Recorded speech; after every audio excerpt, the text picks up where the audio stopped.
Hello friends, welcome back everyone, welcome to my channel. तो चलिए, जैसा कि मैंने कहा था, मैं आपको मॉडर्न हिस्ट्री मॉडर्न हिस्ट्री एकदम डिटेल में पढ़ाऊंगा। तो वो वीडियो आ गई है लगभग 20-22% जो मेरे पास डाटा था मॉडर्न हिस्ट्री का, जो अभी तक मैंने टाइप करवाया था, तो वो मेरे पास आ गया है। तो ये मॉडर्न हिस्ट्री का हमारा प्रैक्टिस सेट नंबर 1 होगा। और इसमें भी हम देखेंगे मुग़ल साम्राज्य का पतन और उसके बाद जो भी अंग्रेज़ वगैरह या यूरोपीय शक्ति हमारे देश में आई। तो वीडियो शुरू करने से पहले मैं बता दूं, मैंने आपको एंसेंट हिस्ट्री यानी कि प्राचीन भारत और प्लस में मध्यकालीन भारत एंसेंट हिस्ट्री रामचरण शर्मा की बुक से और मध्यकालीन भारत सतीश चंद्रा की बुक से प्रोवाइड करा दिया है। और आज से हम स्टार्ट कर रहे हैं कौन सा मॉडर्न हिस्ट्री, वो भी विपिन चंद्रा की बुक से प्लस जो स्पेक्ट्रम की बुक है। इन दोनों बुकों का निचोड़ प्रोवाइड कराऊंगा, लगभग आपको 2000 क्वेश्चन। तो चलिए देखते हैं पहला क्वेश्चन क्या कहता है। वीडियो शुरू करने से पहले एक बात और बता दूं, अगर मेरी आवाज़ किसी को स्लो लगे तो 1.50 या फिर 1.75 पे देखना। 1.50 या फिर 1.75 पे इंक्रीज करके देखना। और 720 पिक्सल या फिर 420 पिक्सल पे देखना। एक A1 क्वालिटी का डाटा आपको दिखाई देगा।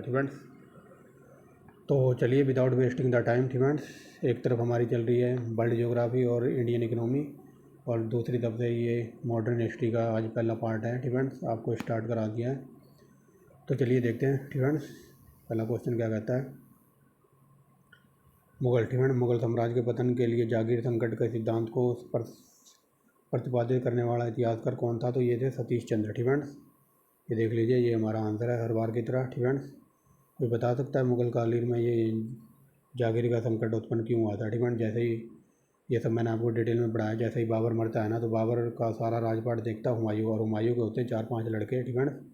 4 लड़के होते हैं। तो ये सबसे बड़ी गलती कर देता है ये झंडू आम हुमायूं। जो अपना जो राजपाट था ना, ये अपने चारों लड़कों में बांट देता है। और जो इसका लड़का होता है कामरान। कामरान हिंदाल वगैरह होता है। जो कामरान होता है उसको देता है लाहौर वगैरह।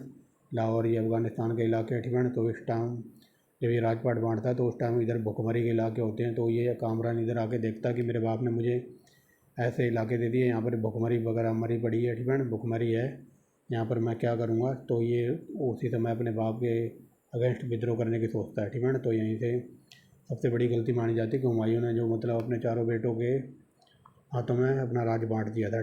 तो वही क्वेश्चन वहीं से मैंने पिक किया हुआ है। तो ऑप्शन नंबर डी। आगे देखिए। राजा राम मोहन राय की उपाधि किसको विशोधित किया गया था। तो ये अकबर द्वितीय ने राजा राम मोहन राय को राजा की उपाधि दी थी। सर कई बार ये क्वेश्चन बना है कि राजा राम मोहन राय को इंग्लैंड किसने भेजा था। तो अकबर द्वितीय ने भेजा था। और लेकिन कई बार क्वेश्चन ग्रुप सी और डी में पूछ लेता है कि जो राजा राम मोहन राय की समाधि कहाँ पर है, यानी कि इनकी कब्र वगैरह कहाँ है। तो ये है इंग्लैंड के ब्रिस्टल में। इंग्लैंड के ब्रिस्टल में, याद रखना। अगला क्वेश्चन देखिए, तीसरा क्या कहता है।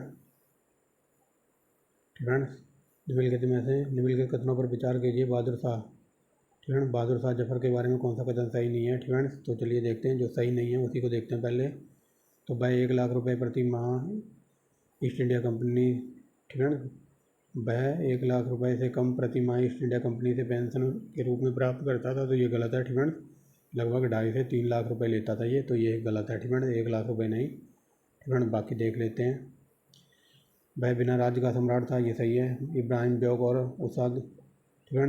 जौक और असद उल्ला खां गालिब उसके कविता के शिक्षक थे, ये भी सही है। हसन अस्करी उसके आध्यात्मिक निर्देशक थे। तो चौथा गलत है। आगे देखिए। चौथा क्वेश्चन कहता है, निम्नलिखित में से किस मुगल बादशाह ने आलमगीर द्वितीय की उपाधि धारण की थी। तो ये था अजीजुद्दीन। आगे देखिए। जहांदार शाह राज सिंहासन पर बैठा था कब, जब बहादुर शाह प्रथम मर गया था तब। आगे देखिए। राजा राम मोहन राय को इंग्लैंड में किसने भेजा था, लंदन में। तो ये अकबर द्वितीय ने भेजा था। बता दिया शुरू में ही। औरंगजेब का उत्तराधिकारी जिसने सबसे कम वर्ष तक शासन किया था, तो ये था जहांदार शाह। आगे देखिए। निम्नलिखित में से किस शासक ने, ये उर्दू लिखा हुआ है। ये उर्दू लिखा हुआ है। थोड़ा प्रिंटिंग मिस्टेक है। निम्नलिखित किस शासक ने उर्दू को संरक्षण प्रदान किया था। तो ये था झंडू-आम मोहम्मद शाह रंगीला। आगे देखिए। सुप्रसिद्ध उर्दू शायर मिर्ज़ा गालिब का जन्म स्थान या फिर मूल स्थान, तो ये आगरा। आगरा में इनका जन्म स्थान माना जाता है। और ये ऐसा क्वेश्चन है जो UPPCS से लेकर UP 80 में पूछा हुआ है। ठीक है। आगे देखिए पांडिचेरी। ठीक है। पांडिचेरी के संदर्भ में निम्नलिखित कथनों पर विचार कीजिए। यहाँ पर बताना कौन सा कथन सही नहीं है। ठीक है। तो ये देखिए अंग्रेज़ों ने कभी भी पांडिचेरी पर कब्जा नहीं किया था। ठीक है। यहाँ पर बताना कौन सा कथन सही है। ठीक है। तो तीसरा गलत है, पढ़ने से ही गलत लग रहा है। जब अंग्रेज़ों ने पूरे भारत पर ही कब्जा कर रखा था। ठीक है। तो तीसरा गलत है। ठीक है। अंग्रेज़ों ने पांडिचेरी पर भी कब्जा किया था। तो अब देखिए तीसरा गलत है, तो ये नहीं होगा, ये नहीं होगा और ये नहीं होगा। ऑप्शन नंबर ए हमारा आंसर है। ठीक है। तो इसको कहते हैं एलिमिनेशन मेथड। ठीक है। अब देखिए पहले से पढ़ते हैं। पांडिचेरी पर कब्जा करने वाली पहली यूरोपीय शक्ति थी पुर्तगाल, ये सही है। ठीक है। पांडिचेरी। ठीक है। पांडिचेरी पर कब्जा करने वाली दूसरी यूरोपीय शक्ति थी फ्रांसीसी, और अंग्रेज़ों ने पांडिचेरी पर कभी कब्जा नहीं किया था। तो ये हमारा गलत है। ठीक है। यानी कि पहला आंसर हमारा सही है। ठीक है। एक सेकेंड, यहाँ पर ये पूछा जा रहा है कि अंग्रेज पांडिचेरी पर कब्जा करने वाली दूसरी यूरोपीय शक्ति फ्रांसीसी थी, ये गलत है। फ्रांसीसी सबसे लास्ट में आए थे। ठीक है। पहले पुर्तगाली आए थे, उसके बाद डच वगैरह आए थे। ठीक है। तो फ्रांसीसी सबसे लास्ट में आए थे, ये दूसरी शक्ति नहीं थी। ठीक है। डच वगैरह आए थे और अंग्रेज़ों ने पांडिचेरी पर भी कब्जा किया था, अर्थात पूरे इंडिया पर अंग्रेज़ों का कब्जा था। तो ऑप्शन नंबर ए हमारा सही है। ठीक है। और इसके बारे में देख लीजिए पुर्तगाली। ठीक है। ये पुर्तगाली आए थे 1498 में। ठीक है। 1498 में आया था वास्को डी गामा। ये लॉलीपॉप क्वेश्चन है और हज़ारों बार एग्जाम में पूछा हुआ। लेकिन अगर क्वेश्चन डीप में बन जाए कि वास्को डी गामा दूसरी बार इंडिया में कब आया था, तो ये आया था 1502 में। ठीक है। मोटी मोटी बात याद रख लो। ठीक है। 1502 में ये आया था। और पांडे क्या कहते हैं 1510। ठीक है। 1510 में इन्होंने सबसे पहले गोवा पर अपना कब्जा बना लिया था। ठीक है। और गोवा पर कब्जा किया था फ्रांसिस्को डी अल्मीडा ने। ठीक है। और जो इनका क्या कहते हैं सबसे जो महत्वपूर्ण काम था, ये पुर्तगाली अपने इंडिया में लेकर आए थे आलू। ठीक है। आलू के बाद तम्बाकू, तम्बाकू के बाद काजू, और लेके आए थे प्रिंटिंग प्रेस। ठीक है। प्रिंटिंग प्रेस यानी कि जहाँ से नोटों की छपाई होती है। ठीक है। प्रिंटिंग प्रेस, आलू, तम्बाकू और काजू। ठीक है। ये लेकर आए थे चार चीज़ें। ठीक है। फ्रांसिस्को डी अल्मीडा ने 1510 में गोवा को जीत लिया था। ठीक है।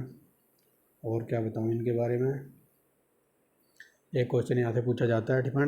कि ब्लू वाटर पॉलिसी। ठीक है। ब्लू वाटर पॉलिसी कौन लेकर आया था, तो वो भी अल्मीडा लेकर आया था। ठीक है। जो हम आगे देखेंगे। आगे देखिए प्रथम। ठीक है। प्रथम कर्नाटक युद्ध के संदर्भ में कौन सा कथन सही है। ठीक है। तो यहाँ पर देखिए सही पूछा है। ठीक है। तो ये 1746 में स्टार्ट हुआ था और समाप्त हुआ था 48 में, ये सही है। कर्नाटक के नवाब अनवरुद्दीन ने इस युद्ध में अंग्रेजों की ओर से दखलंदाजी की थी, ये सही है। चंदा साहब को बंदी बनाकर उन्हें फांसी दे दी गई, तो ये गलत है। ठीक है। ऐसा कुछ नहीं हुआ था। आगे देखिए युद्ध के उपरांत फ्रांसीसियों द्वारा मद्रास अंग्रेजों को लौटा दिया गया था। ठीक है। यानी कि तीसरा हमारा गलत है। तो ये गलत है और ये गलत है और ये गलत है। 1 2 4 हमारा आंसर है। ठीक है।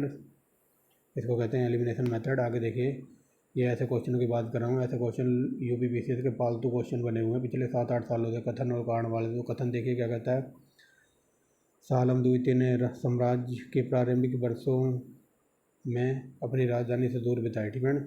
सालम द्वितीय की बात हो रही है, तो सालम ने जो प्रारंभिक वर्ष थे तो अपनी राजधानी से दूर बिताए थे, ये सही है। ठीक है। दूसरा देखिए उत्तर पश्चिम सीमांत में विदेशी आक्रमण का भय लगा रहता था, तो ये कथन दोनों सही है लेकिन व्याख्या नहीं हो रही है। ये भय आक्रमण का भय लगा रहता था, इसकी वजह से ये अपनी राजधानी से दूर नहीं था। ठीक है। यानी कि दोनों सही हैं बट व्याख्या नहीं हो रही है। ठीक है। तो ये देखिए ए और आर दोनों सही है बट व्याख्या नहीं हो रही है। ठीक है। यानी कि ऑप्शन नंबर बी।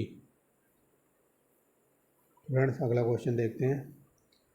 यहाँ पर बताना निम्नलिखित में से कौन सा एक सही सम्मिलित है। तो बांडीबास का युद्ध, ये वेरी वेरी मोस्ट इंपॉर्टेंट लगाओ इस युद्ध के ऊपर। ठीक है।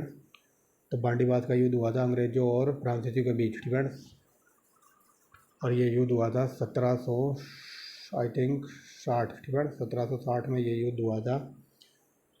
ठीक है। 1760 की वो डेट थी। और इस युद्ध को हारने के बाद मतलब फ्रांसीसियों का पूरे भारत के ऊपर से मतलब मरी गई थी ये। ठीक है। पूरे भारत के ऊपर से इनकी प्रभुसत्ता या फिर इनकी शक्ति खत्म हो गई थी। ठीक है। अंग्रेजों ने इनको बिल्कुल इनकी रीढ़ की हड्डी तोड़ दी थी, ऐसे बोल सकते हैं आप। ठीक है। अंग्रेज भी बहुत चालू थे। ठीक है। फ्रांसीसियों का एक सबसे मोस्ट इंपोर्टेंट बंदा था, उस बंदे का नाम था डुप्ले। ठीक है। जब तक फ्रांसीसी गवर्नर बनकर वो डुप्ले रहा ना इंडिया के अंदर, ये अंग्रेज उसके सामने चुप सकते भी नहीं थे। ठीक है। याद रखना डुप्ले को। डुप्ले इनका A1 क्वालिटी का बंदा था अंग्रेजों की। ठीक है। अंग्रेजों को धूल चटा दी थी उसने अपने दिमाग से ही। लड़ने की बात तो बहुत दूर है। ठीक है। लेकिन जब तक वो डुप्ले इंडिया में रहना तो अंग्रेज उसके सामने चुसकते भी थे। अंग्रेज़ों ने बहुत सारे प्रयास किए इनको फ्रांसीसियों को हराने के लिए, लेकिन डुप्ले जब तक रहा ना इंडिया में तब तक उनकी अंग्रेज़ों की दाल निकलने दी। लेकिन फिर ये अंग्रेज़ कुछ ना कुछ करते ही रहते थे, कुछ ना कुछ मतलब युद्ध वगैरह भड़काते रहते थे। फिर एक संधि होती है, ठीक है ना, अंग्रेज़ों और फ्रांसीसियों के बीच एक संधि होती है। तो अंग्रेज़ ये कहते हैं फ्रांसीसियों से कि हम तुम्हारी सारी शर्तें मानेंगे, जो कुछ तुम कहोगे हम वो मानेंगे, बस हमारी एक शर्त तुम मान लो, ठीक है। और शर्त होती है ये कि हमारी एक ही शर्त है, जो जो ये तुम्हारा डुप्ले है ना, ये गवर्नर, इसको तुम फ्रांस भेज दो, इंडिया से इसको मतलब तबादला कर दो, ठीक है। और ये बात होती है कहाँ पर, ये बात होती है यूरोप के अंदर लड़ाई हो जाती है फ्रांसीसी और इंग्लैंड, ठीक है। फ्रांस और इंग्लैंड के बीच यूरोप में युद्ध छिड़ जाता है और वो युद्ध जल्दी जल्दी मतलब इतना भयानक हो जाता है कि जो इंडिया में भी फ्रांसीसी कंपनी थी और ईस्ट इंडिया कंपनी थी अंग्रेज़ों की, तो यहाँ ये लड़ाई का रूप ले लेती है और फिर इस लड़ाई को शांत कराने के लिए एक संधि की जाती है। और उस संधि में अंग्रेज़ ये कहते हैं कि हम तुम्हारी सारी शर्तें मानेंगे, तुम जितने जो कुछ कहोगे ना हम वो करेंगे, लेकिन हमारी एक शर्त है, तुम इस डुप्ले को एक बार इंडिया से भेज दो। और जैसे ही डुप्ले को ये शर्त मान लेते कि हाँ हम डुप्ले को भेज देंगे कहाँ, फ्रांस, और जैसे ही डुप्ले जाता है तो फिर ये खाट खड़ी कर देते हैं इनकी फ्रांसीसियों की, फिर इनको उठने का मौका ही नहीं देते, इतना बुरा हाल कर देते हैं और ऐसा कर देते हैं। लेकिन जो ये लास्ट लड़ाई होती है बांडीबास की लड़ाई अंग्रेज़ और फ्रांसीसियों के बीच, और इसके हारने के बाद इनका मतलब पूरी कमर तोड़ के रख देते हैं अंग्रेज, ठीक है। यहाँ से इनकी पूरी प्रभुसत्ता खत्म हो जाती है इंडिया के ऊपर शासन करने की, ठीक है। तो इतनी बात याद रखना, बांडीबास का युद्ध हुआ था अंग्रेज और ईस्ट इंडिया कंपनी के बीच, यानी कि फ्रांसीसी और ईस्ट इंडिया कंपनी के बीच। अगर ये पूछ ले बेदरा का युद्ध कब हुआ था, तो बेदरा का युद्ध हुआ था डच और इंग्लैंड अंग्रेज़ों के बीच, ठीक है, जो हम आगे पढ़ेंगे, ठीक है। आगे देखते हैं, तो चलिए देखते हैं, ठीक है। यहाँ देखना है ये फोर्ट सेंट डेविड, ठीक है, ये किले वगैरह थे और ये कहाँ बनाए गए थे वो देखते हैं। फोर्ट सेंट डेविड तो ये था कुडुकोल में, ठीक है, कुडुकोर में, यानी कि दूसरा। फोर्ट विलियम तो ये लॉलीपॉप ओशन और वेरी वेरी मोस्ट इंपॉर्टेंट, ये था बंगाल में, यानी कि तीसरा। फोर्ट सेंट जॉर्ज तो ये था मद्रास में, यानी कि चौथा। और पोर्ट लुई, ठीक है, पोर्ट लुई कहाँ था, तो ये था पांडिचेरी, यानी कि 2341, ये देखिए 2341, ठीक है, समझ रहे होगे, दोबारा देख लीजिए, देख लिया, अब आगे चलते हैं, ठीक है। ये very very most important question मैंने जो कहा है ना बिपिन चंद्रा की बुक से प्लस स्पेक्ट्रम की बुक से, उन्हीं का निचोड़ है ये। प्रथम कर्नाटक युद्ध, ठीक है, कैसे समाप्त हुआ था, तो ये एक्स लास्ट एप्पल की संधि से, यानी कि पहले का चौथा। तृतीय कर्नाटक युद्ध तो ये पेरिस की संधि से हुआ था, यानी कि पहला। द्वितीय कर्नाटक युद्ध तो ये अनिर्णायक रहा था, मतलब किसी की हार जीत नहीं हुई थी, यानी कि तीसरे का तीसरा। और प्रथम मैसूर युद्ध तो मैसूर ने यानी कि हैदर अली ने अंग्रेज़ों की खाट खड़ी कर दी थी, यानी कि दूसरा, यानी कि 41-32, ठीक है। दोबारा देख लीजिए, प्रथम कर्नाटक युद्ध तो ये चौथे से मिलेगा। तृतीय कर्नाटक युद्ध तो ये पेरिस की संधि से। द्वितीय कर्नाटक युद्ध ये निर्णायक रहा था और मैसूर युद्ध में अंग्रेज़ों की वाट लगा दी थी। ये देखिए ये हमारा आंसर है, ठीक है। आ जाइए, ऐसे क्वेश्चन आज मैंने बहुत पिक किए हुए हैं क्योंकि ये यूपीपीसीएस के फालतू क्वेश्चन हैं, ठीक है। तो पांडिचेरी, ठीक है, पांडिचेरी पे कौन थे, पांडिचेरी पे राजा था फ्रांच, यानी कि फ्रेंच कंपनी का, यानी कि फ्रांसीसियों का। गोवा पर तो पुर्तगालियों का रहा था। ट्रावनकोर में थे ये डैन या फिर डैनिश, ठीक है। और ये मद्रास में थे डच, ठीक है। तो देख लीजिए 2 3 4 1, ठीक है, यानी कि पांडिचेरी में थे फ्रांच, 3 यानी कि पुर्तगीज थे, और ये ट्रावनकोर में डच थे, और मद्रास में थे डच, ठीक है। 2 3 4 1, ये देख लीजिए, ठीक है, समझ रहे होगे। यहाँ पर बताना कौन सा कथन सही है, ठीक है। 3 गलत है, 1 सही है, तो सही पर चलते हैं सीधा। डचों ने पुर्तगालियों को पराजित कर और आधुनिक कोची में उन्होंने फोर्ट विलियम का निर्माण किया था। ये very very most important question है, ठीक है। डचों ने पुर्तगालियों को हरा दिया था और उन्होंने आधुनिक कोची यानी कि केरल में फोर्ट विलियम्स का निर्माण किया था। 18वां नंबर देखिए, निम्नलिखित क्या बोल रहा हूँ मैं, भारत में यूरोपीय शक्तियों के प्रवेश के संदर्भ में कौन सा कथन सही नहीं है, ठीक है।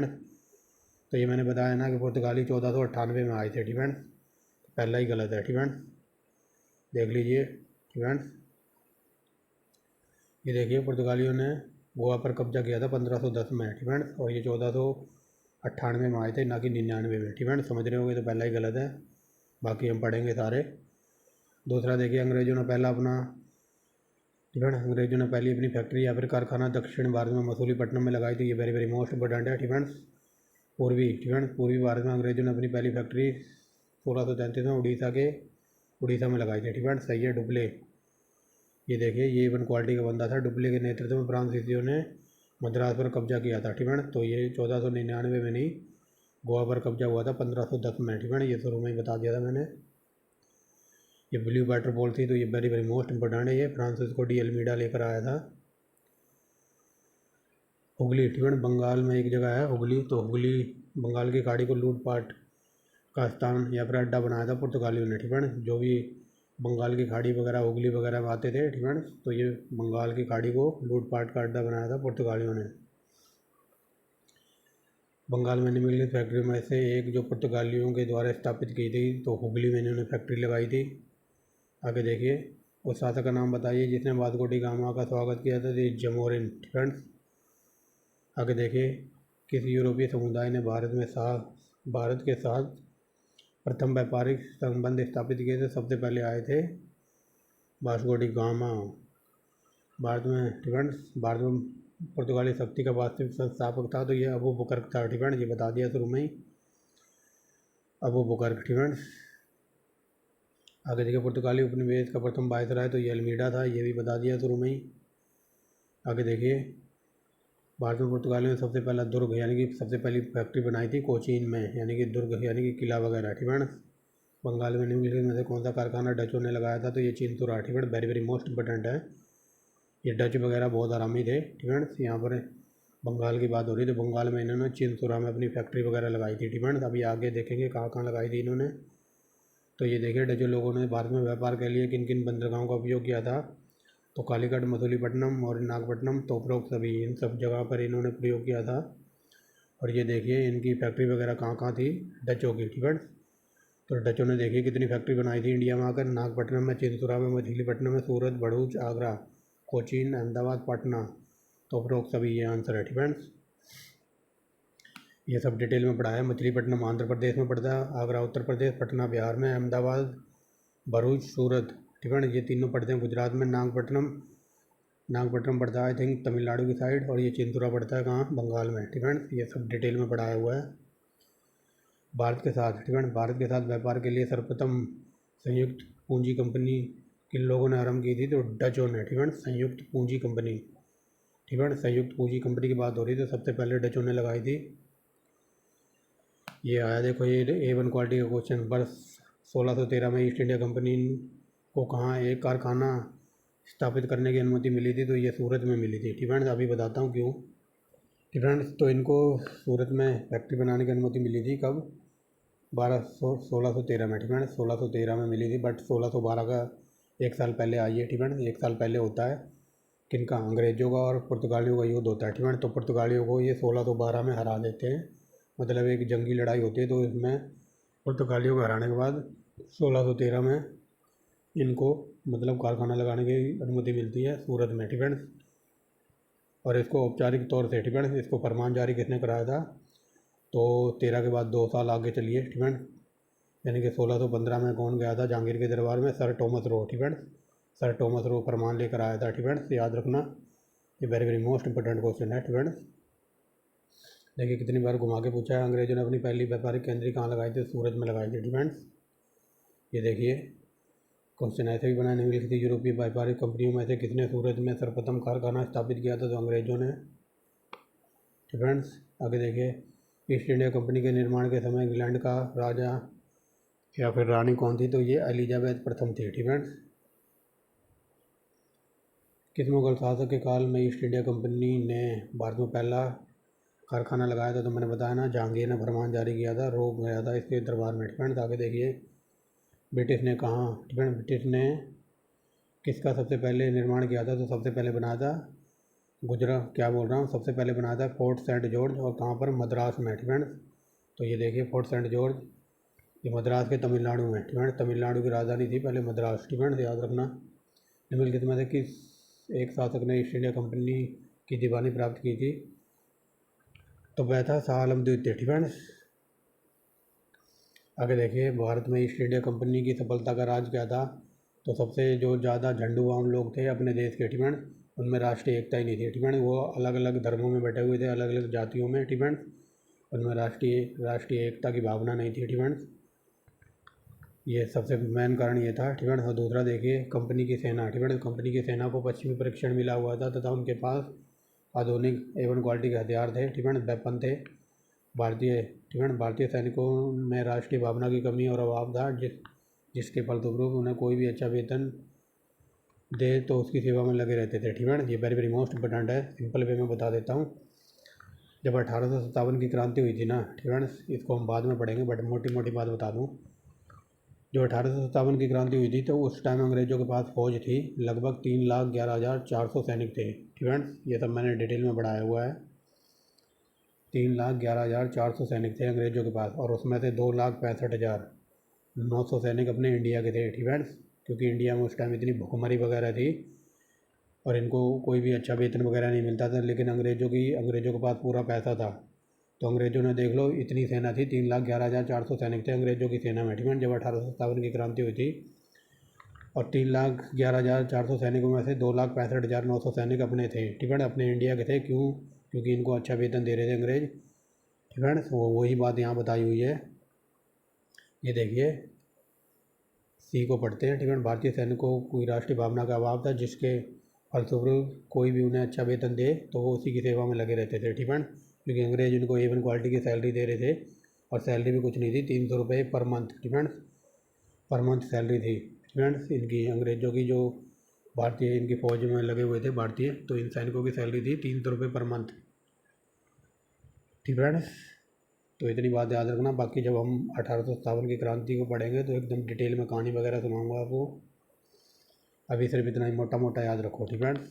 और इनमें राष्ट्रीय भावना वगैरह नहीं थी ठीक है, क्योंकि कई कास्टें वगैरह थी, कोई धर्म से जुड़ा हुआ था, कई वर्गों में बैठे हुए थे लोग, और उसी का फ़ायदा उठाया अंग्रेज़ों ने। वो कहते हैं ना डिवाइड एंड रूल ठीक है, बांटो और शासन करो। आगे चलिए, पुर्तगालियों के विरुद्ध अंग्रेजी की सफलता निम्नलिखित में से कौन सा कारण नहीं था ठीक है। तो देखिए मुगलों ठीक है, मुगलों और अंग्रेज़ों के पारस्परिक संबंध ठीक है। क्वेश्चन देखिए यहाँ पूछ रहा है पुर्तगालियों के विरुद्ध अंग्रेज़ों की सफलता निम्नलिखित में से कौन सा कारण नहीं था। तो मुगलों और अंग्रेज़ों के पारस्परिक संबंध वगैरह ठीक है, ये ऐसा कुछ नहीं था। आगे देखिए निम्नलिखित में से क्या बोल रहा हूँ, निम्नलिखित में से किस अंग्रेज अधिकारी ने ठीक है, ये अंग्रेज लिखा हुआ है, थोड़ा प्रिंटिंग मिस्टेक है।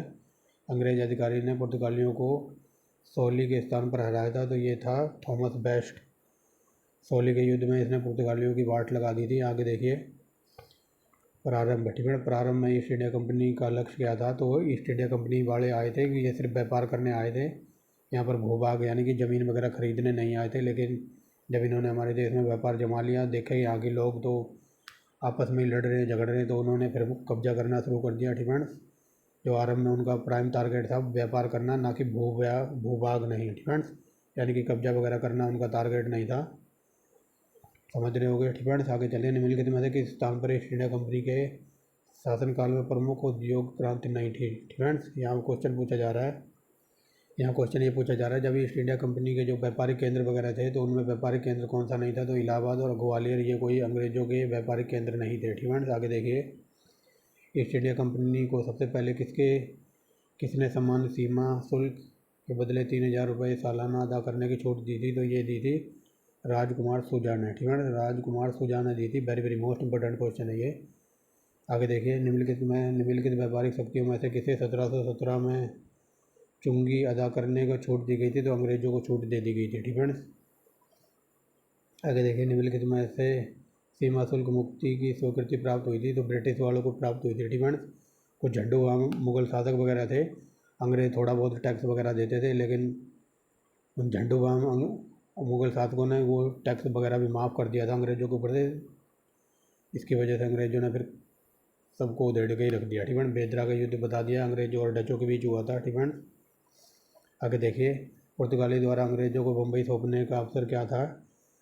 तो इन्होंने पुर्तगाली राजकुमारी ब्रगेंजा कैथरीन से शादी कर ली थी ठीक है। चार्ल्स द्वितीय ने पुर्तगाली राजकुमारी थी ब्रगेंजा कैथरीन से शादी कर ली थी। तो पुर्तगालियों ने अंग्रेज़ों को खुश होकर मुंबई दहेज में दे दिया था ठीक है। और ये question very very most important है ठीक है, खासकर SSC वगैरह में बहुत पूछा है ठीक है। आगे देखिए ऐसे भी क्वेश्चन बन रहा है। ब्रिटिश ईस्ट इंडिया कंपनी यानी कि अंग्रेज़ों को मुंबई किसने दिया था, तो पुर्तगालियों ने दिया था। ऐसे भी क्वेश्चन बना है। ठीक है फ्रेंड्स, आगे देखिए, ये मैंने बता दिया शुरू में ही, अंग्रेज़ों ने सूरत में अंग्रेजी को फ्रेंड्स क्या बोल रहा हूँ मैं। ठीक है, सूरत में अंग्रेज़ों को 1613 में कारखाना लगाने का फरमान जहांगीर ने किस कारण जारी किया था, तो ये मैंने शुरू में ही बता दिया था। इन्होंने पुर्तगालियों की खाट खड़ी कर दी थी। ये देखो, अंग्रेज़ों द्वारा पुर्तगाली भेड़ों को पराजित किए जाने पर फरमान जारी किया था। ठीक है, किसने? जहांगीर ने। भारत में अंग्रेजी ईस्ट इंडिया कंपनी की प्रथम प्रेसिडेंसी थी, तो ये थी मद्रास। आगे देखिए, अंग्रेजी ईस्ट इंडिया कंपनी ने मद्रास को पट्टे पर 1639 में प्राप्त किया था। ठीक है, वहाँ के एक स्थानीय राजा था, उसने पट्टे पर दिया था अंग्रेजों को मद्रास। ठीक है, 1639 में, याद रखना। निम्नलिखित में से कौन सा एक स्वतंत्रता पूर्व भारत में व्यापारी के रूप में अंत में आए, तो अंत में फ्रांसीसी आए थे। ठीक है, कई बार इनका क्रम लगाने के लिए पूछ लेता, तो पहले वे ये आए थे, क्या कहते हैं, पुर्तगाली, फिर डच, फिर इंग्लैंड वाले आए थे यानी कि अंग्रेज, और फिर आए थे फ्रांसीसी। ठीक है, आगे देखिए, भारत में व्यापार के लिए फ्रांसीसी कंपनी का संस्थापक था, तो ये कोलवर्ट था। ठीक है, फ्रांसीसी कंपनी की स्थापना की थी कोलवर्ट ने। ठीक है, और ये पूछ ले कब की थी, तो लुई 14वें के शासनकाल में। ठीक है, लुई 14वें के शासनकाल में, ये कई बार पूछ लेता है। ठीक है, आगे देखिए, भारत में फ्रांसीसियों ने अपना पहला कारखाना तो ये सूरत में लगाया था। ठीक है, आगे देखिए, निम्नलिखित में से कौन सा यूरोपियन व्यक्ति था जिसने वो क्षेत्र अर्जित करने के लिए भारतीय राजाओं के झगड़े में भाग लेने की नीति आरंभ की थी, तो ये मैंने शुरू में बताया था ना, ये A1 क्वालिटी का बंदा था, डुप्ले। ठीक है, फ्रांसीसी दक्कन में शक्ति स्थापित करने में सफल क्यों रहे थे? अंग्रेजों की फौज शक्तिशाली थी इसलिए। ठीक है, याद रखना। ठीक है, जो अंग्रेजों की फ़ौज थी वो A1 क्वालिटी की थी, और इनके पास इतना पैसा था, और ये पैसा जो ब्रिटेन के, जो इंग्लैंड के जो धनी वर्ग लोग थे, वो इनके ऊपर पूरा पैसा लगा रहे थे। ठीक है, और इसी वजह से जो ये छोटे मोटी जो फौजें थी ना फ्रांसीसी वगैरह की, ठीक है, इनके पास इतना पैसा वगैरह नहीं था। इनको सिर्फ फरमान मिला था कि तुम जाओ व्यापार करो, बाकी हम तुम्हें खर्चा पानी कुछ नहीं देंगे। लेकिन जो ये कंपनी आई थी ना इंग्लैंड की, ठीक है, इंग्लैंड की जो लोग थे, अमीर वर्ग के लोग थे, उन्होंने कहा जाओ तुम व्यापार करो, जितना भी खर्चा पानी होगा वो हम तुम्हें पीछे से पूरा सपोर्ट करेंगे, चाहे वो फौजों के लिए हो चाहे कैश में हो। ठीक है, तो उन्होंने सब कुछ सपोर्ट किया, इसी वजह से ये यहाँ तक इतने साल यहाँ डटे रहे। ठीक है, आगे देखिए, फ्रांस ईस्ट इंडिया कंपनी का निर्माण का शासकाल तो ये बता दिया, लुई 14वें के शासनकाल में इसका निर्माण हुआ था। फ्रांसीसी ईस्ट इंडिया कंपनी की स्थापना हुई थी, तो ये बता दिया, लुई 14वें के शासनकाल में। ठीक है, निम्नलिखित में से किसे फ्रांसीसी कंपनी का संस्थापक माना जाता है? ये कोलवर्ट, फ्रांस ईस्ट इंडिया कंपनी। ठीक है, तो ये 1664 में आई थी हमारे इंडिया में। लाबूने किस स्थान का गवर्नर था? तो इसमें से कोई नहीं। ठीक है, ये लाबूने एक डच गवर्नर था, और ये था कहाँ का? मसूलीपट्टनम का। ठीक है, इनमें से कोई आंसर नहीं है, मसूलीपट्टनम याद रखना। फ्रांसीसी क्या बोल रहा हूँ, ये डच गवर्नर था। ठीक है, कर्नाटक के नवाब को पद के लिए फ्रांसीसी की सहायता की थी चंदा साहब ने। ठीक है, एक सेकंड। ठीक है, चंदा साहब। आगे देखिए, निम्नलिखित में से प्रथम कर्नाटक युद्ध का कौन सा तात्कालिक कारण था? तो अंग्रेजों ने फ्रांसीसियों के जहाज। ठीक है, कहाँ है? Option number D. ठीक है, ये देखिए, अंग्रेजों ने फ्रांसीसी जहाज़ों पर कब्जा कर लिया था, इसी वजह से प्रथम कर्नाटक युद्ध हुआ था। क्यों हुआ था? अंग्रेजों ने फ्रांसीसी जहाज़ों पर कब्जा करना शुरू कर दिया था। आगे देखिए, ठीक है, प्रथम कर्नाटक युद्ध के बाद डुप्ले ने हैदराबाद में किसको तैयार किया था? तो ये किया था बोसी को। ठीक है, बोसी इसका सेनापति वगैरह था। नीचे दिए गए यूरोपियन युद्धों को ठीक है, नीचे दिए गए यूरोपियन युद्धों को किसने भारतवर्ष में प्रथम कर्नाटक युद्ध भड़का था? तो ये बता दिया है, ऑस्ट्रेलिया के उत्तराधिकार का युद्ध। ठीक है, जो भारत में जो क्या कहते हैं, भारतवर्ष में प्रथम कर्नाटक युद्ध क्यों भड़का था? तो ये ऑस्ट्रेलिया के उत्तराधिकार का युद्ध चल रहा था, इसी वजह से इंडिया में भी अफरा तफरी मच गई थी। कर्नाटक का प्रथम युद्ध तो ये अंग्रेज़ों और फ्रांसीसियों के बीच हुआ था। आगे देखिए, निम्नलिखित युद्धों में से कौन एक भारत में फ्रांस के भाग्य का निर्णय था? ठीक है, तो ये मैंने बता दिया है, बांडी बात का जैसे ही युद्ध हारे थे, तो इन्होंने भारत से इनका भाग ख़त्म हो चुका था, यानी कि ये बिल्कुल डेड हो गए थे फ्रेंड्स। तो दोबारा देख लीजिए, ये इम्पोर्टेंट क्वेश्चन है। निम्नलिखित युद्धों में से किसी एक ने भारत में फ्रेंच के भाग का निर्णय किया था। तो ये बांडीवास का युद्ध था, जो कि 1760 में लड़ा गया था। और ये कब लड़ा गया था? जब डुप्ले चला गया था कहाँ? France friends. तो ये देखिए, बांडीवास का युद्ध फ्रांस और अंग्रेज़ों के बीच हुआ था फ्रेंड्स। बांडीवास की लड़ाई, तो ये देखिए, अंग्रेज़ों और फ्रांसीसियों के बीच हुई थी। उस फ्रांसीसी सेनापति का नाम बताइए जिसने 1760 में बांडीवास के युद्ध में पराजित हुआ था। तो ये था काउंट लाली फ्रेंड्स। काउंट लाली को हरा दिया था अंग्रेज़ों ने। आगे देखिए, लंदन में ईस्ट इंडिया कंपनी के गठन के समय भारत का बादशाह अकबर था। आगे देखिए, तो ये वही क्वेश्चन है, थोड़ा घुमा के पूछा है। जब इंग्लैंड से कंपनी यानी कि ईस्ट इंडिया कंपनी की स्थापना हुई थी, तो उस टाइम अकबर का शासनकाल था। आगे देखिए, निम्नलिखित यूरोपीय शक्ति को व्यापार के समय फ्रेंड्स। तो ये बता दिया शुरू में ही। सबसे पहले आए थे पुर्तगाली, फिर डच, फिर अंग्रेज, फिर फ्रांसीसी फ्रेंड्स, यानी कि 4-2-1-3 4-2-1-3 4-2, ये देखिए 4-2-1-3 फ्रेंड्स। आगे देखिए, भारत में ब्रिटिश शासन के संदर्भ में दुर्गीकृत फैक्ट्री का प्रयोजन किसकी रक्षा के लिए किया गया था? तो यूरोपियों को भेजने हेतु संग्रहित माल गोदाम के लिए फ्रेंड्स। दोबारा देख लीजिए, यहाँ पर पूछा गया है कि जो ब्रिटिश शासनकाल में जो दुर्गीकृत यानी कि जो फैक्ट्री था, तो उसकी किलाबंदी क्यों की जाती थी? तो यूरोप को जो माल भेजने के जो गोदाम वगैरह थे, तो जो जो यूरोप में माल भेजा जाता था, तो उस माल को इकट्ठा करने के लिए और उसकी रक्षा करने के लिए फैक्ट्री की किलाबंदी की जाती थी, यानी कि दुर्गीकृत, यानी कि दुर्ग माने होता किला फ्रेंड्स। तो समझ रहे होगे। I hope you understand very well. आगे चलते हैं। 18वीं शताब्दी के अंत तक भारत में किस भाग में यूरोपीय ईसाई मिशनरीज अधिकृत सक्रिय हुए थे? तो बंगाल और असम में जो यूरोपीय ईसाई मिशनरी थे, तो ये सक्रिय हो गए थे। ये अपना ईसाई धर्म का प्रचार करने में लगे थे।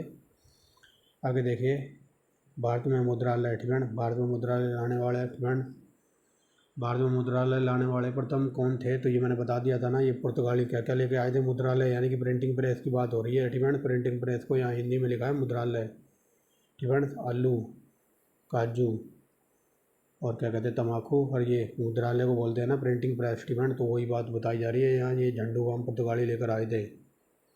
निम्नलिखित ब्रिटिश कंपनियों में से किसने भारत में व्यापार करने का पहला पत्र प्राप्त किया था? तो ये थी लीवेंट कंपनी को सबसे पहले भारत में व्यापार करने का अधिकार प्राप्त हुआ था। आगे चलते हैं, असम फ्रेंड्स। असम में सर्वप्रथम चाय कंपनी की स्थापना, तो ये 1839 में हुई थी। ये आगे देखिए, यहाँ पर मिलान करना है, तो अभी मिलान करवा देते हैं फ्रेंड्स।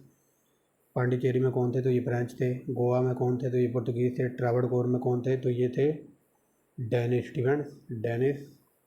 और लास्ट देख लीजिए फ्रेंड्स, ट्रावणकोर में कौन थे? तो ये थे डच फ्रेंड्स। यहाँ देख लीजिए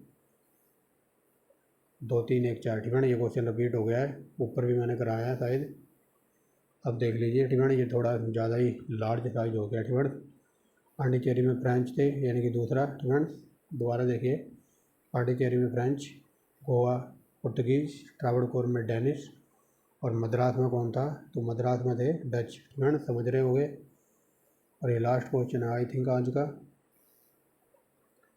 तो देखिए, उत्तरकालीन मुगल काल में सैयद बंधु के बारे में कौन सा कथन सही नहीं है? तो चलिए देखिए, वे जहांदार शाह को सत्ता में लेकर आए थे फ्रेंड्स। तो ये गलत है, जहांदार शाह को वह सत्ता में लेकर नहीं आए थे फ्रेंड्स।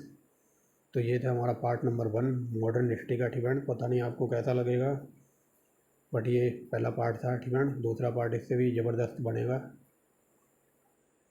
तो thanks for watching the video friends. अगर कंटेंट वगैरह पसंद आता है तो आप एक लाइक कर सकते हैं फ्रेंड्स।